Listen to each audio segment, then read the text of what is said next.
dona a mi. Jo tinc l'avantatge de que si parlo l'últim doncs ja està tot dit.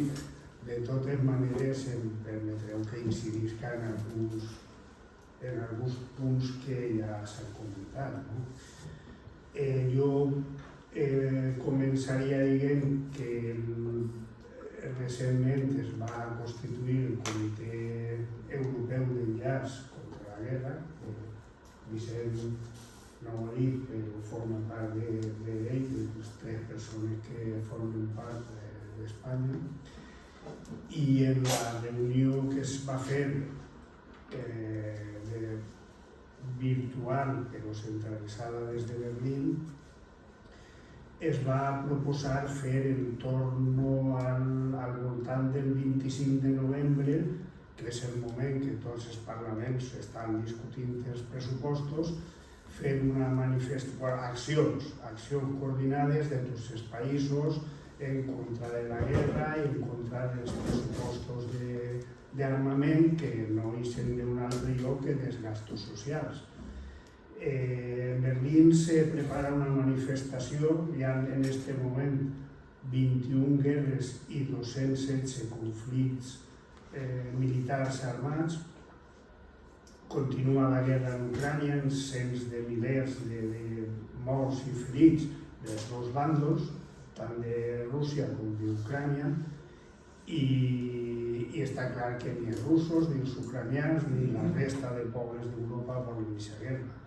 Una guerra que, a banda de la massacre, està portant-nos a una situació econòmicament catastròfica, perquè la inflació, que sobretot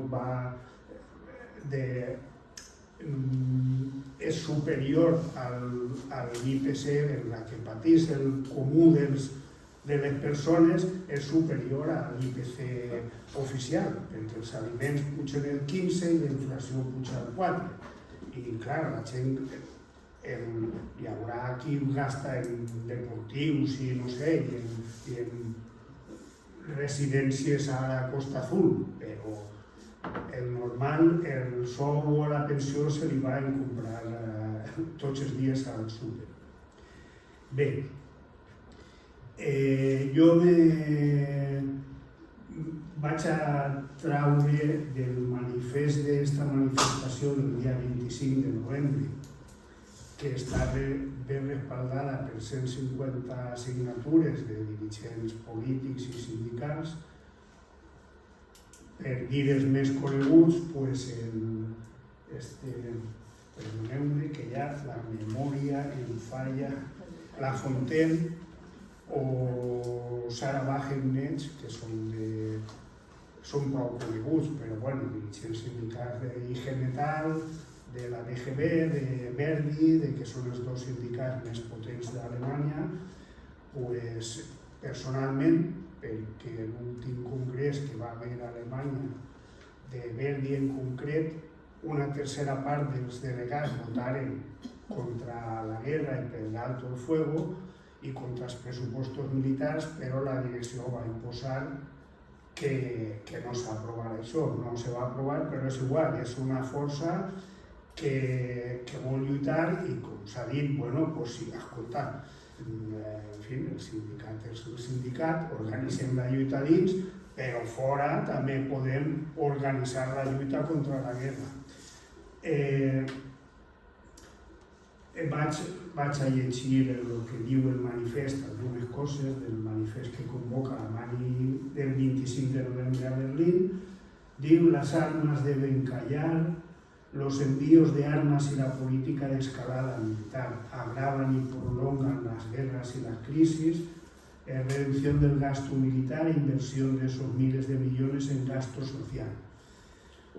És clar que en tota Europa i en el món, però per exemple en Alemanya, el pressupost militar pel 24 és de 85.000 milions d'euros. A banda, el pressupost extraordinari d'aquest any passat, el que estem, el 23, que són 100.000 milions.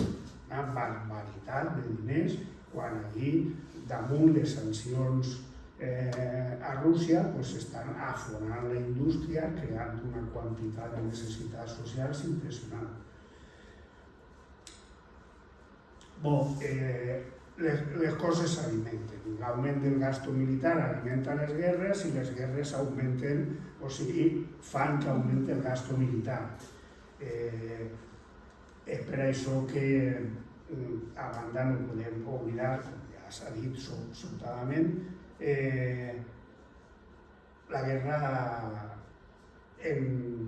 l'Orient Mitjà, la massacre que està fent Israel al poble palestí, està exterminant-lo obertament. Per tant, tenim que dir alto al fuego inmediatamente en Ucrania y en Palestina, y alto al genocidio y alto a la masacre ya. Bé, qui imposa aquesta política són els Estats Units, això no cap dubte. Per exemple, avui al país ve que Zelensky, que va reconèixer el primer de tots la legitimitat i del govern israelí de massacrar Palestina i que va per ahí demanant diners a Brussel·les, a la OTAN, a qui siga, perquè li donen més armes, diu: si Israel se embarca en una invasión de Gaza que dure meses o si se abre un nuevo frente en territorio libanés, ¿quién da por hecho que el suministro de armamento estadounidense para sus tropas se verá reducido y la ofensiva para recuperar el territorio ocupado por Rusia se ralentizará aún más? Però a l'altra fulla diu que Biden se va reunir en la Unió Europea, en la Van der Leyen esta, y es va dir a la Unión Europea. El presidente estadounidense apuntó que los dos bloques, se referís a Estados Unidos y la Unión Europea, estuvieron juntos para apoyar al gran pueblo de Ucrania y para afrontar desafíos económicos, en beneficio de los Estados Unidos, como todos sabemos. Y volveremos a unirnos para apoyar a Israel tras los ataques de la milicia radical palestina y para establecer estándares comerciales con China. Ho tenen clar. Lo bo és que el tío arriba allí no va a convèncer a ningú, va allí a donar ordres. A la Unió Europea tenéis que implicar. El mateix Biden ho va reconèixer, diu: Estats Units no som el que eren, però clar, si no som nosaltres els que imposen l'ordre mundial, les guerres, les economies de guerra, doncs qui serà? Efectivament, si ells a soles no poden, és igual. Els demés tenen que anar en ells a fer la guerra i a matxacar els seus pobles. Sabeu de la crisi interna que hi ha als Estats Units, no vol dir que el president no tinga tots els poders que vulgui per fer pressupostos militars, però el Parlament allí, la Càmera de Representants, li diuen: no té president, perquè els republicans entre ells estan barallats, els demòcrates, i no tenen president, qüestió insòlita, per tant no poden aprovar pressupostos. Bueno, a pesar de tot això, venía ahí en el país també 2.000 soldados, 2 portaaviones y 135 cazas han enviat els Estats Units a Orient Mitjà. Jo ja s'ha dit, però ho torno a dir. El que es diu el gobierno progresista, entre el 25 de juliol, 2 dies després de les eleccions, i el 10 d'octubre, això és informació que l'ha llegit en La Marea, del 12 d'octubre, diu: han celebrado 9 consejos de ministros. En todos ellos el gobierno de España ha aprobado importantes sumas de gasto militar extra. En total, 16.543 millones de euros. La cifra supera todo el presupuesto inicial del Ministerio de Defensa para 2023, que eren 12.827 milions. I clar, el que diu que no hi ha que augmentar el gasto militar i que lo de Israel és un genocidi, i és antisemita. Com les persones que anaren l'altre dia ahir a al baloncesto allà a la Fonteta, que tots els que anaven en banderes palestines, fora, expulsats, llevades les banderes. Ara aquí sí que tragueren veles d'Israel apoyant el genocidi. Bueno, pues sí, efectivament, gasto militar, retalls socials i repressió. Basta de llibertats, insòlit, bueno, França, Gran Bretanya, prohibint manifestacions i actes per defensar el poble palestí, però això què és? A on hem arribat? Bé, abans de... acaben en això, abans de la... quan estàvem en baix prenent cafè, estàvem discutint de fer una delegació a la delegada del govern, al govern així, per dir-li alto a la guerra i altos pressupostos militars, fan faltes diners per gastos socials, i fer al voltant del dia 25 de novembre, que és quan el Comitè Europeu va dir de fer accions coordinades en tota Europa. Bueno, jo penso que estem d'acord, no? Seria qüestió de...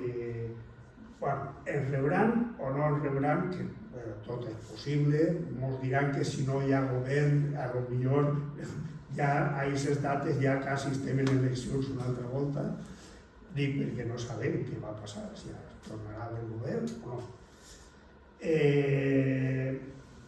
Diguen el que diguen, la cosa és que hi ha que exigir a aquesta gent, que els cridaria fariseus, hipòcrites, cínics, perquè primer recolzen a Israel i després, ai, però és que s'estan passando.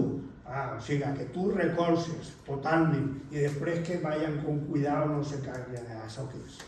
Això què és quan s'estan veient que estan massacrant tota la zona de Gaza. Bé, la qüestió és fer una delegació del govern a aquesta gent i dir-los que això, que retiren les tropes dels voltants d'Ucrània i de l'Orient Mitjà, que deixen de pagar la guerra al Zelensky i als demés. I, no sé, jo una cosa, mira, l'altre dia vaig estar en Castelló en un acte que va muntar Missa en el Jordi Calvos Díaz del Centre de l'AS, i m'ho va dir que este govern era el que més diners havia posat en menys temps en gastos militars, més que tots els anteriors. Però a més va dir, i qui es beneficia dels crèdits? Dels crèdits de guerra que fa el govern? La banca.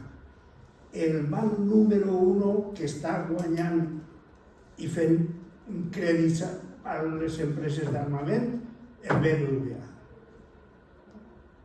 Així? Bueno, vull dir, està clar que hi ha tot un conglomerat d'interessos socials que fan que això vagi endavant, perquè no hi ha respaldo de la població. No està a favor la població d'això. Els treballadors dels pobles no volen la guerra i aquesta gent està subordinant els interessos dels americans, de les empreses d'armament i dels bancs. Per això hi ha que anar a dir-los, ja està bé.